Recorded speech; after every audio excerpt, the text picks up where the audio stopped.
नमस्कार दोस्तों, मैं रघुनाथ आर्यन हंसदा यूट्यूब चैनल आपका स्वागत करता है। चलिए दोस्तों, आज हम संताली ओल चिकी और हिंदी भाषाओं के बारे में हम चर्चा करेंगे।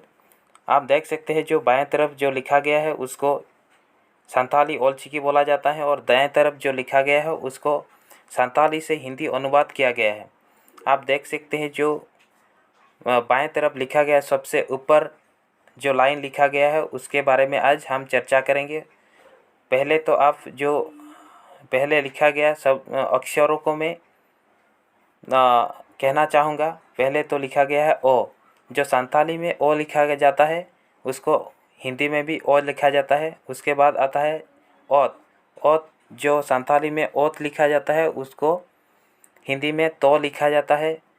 जो संताली में ओग लिखा जाता है उसको हिंदी में गो लिखा जाता है, गो लिखा जाता है।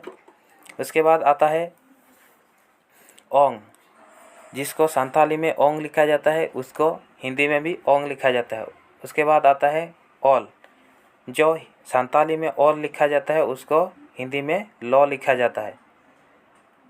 दोस्तों, इस वीडियो आपको कैसा लगा आप कमेंट करके बताएंगे।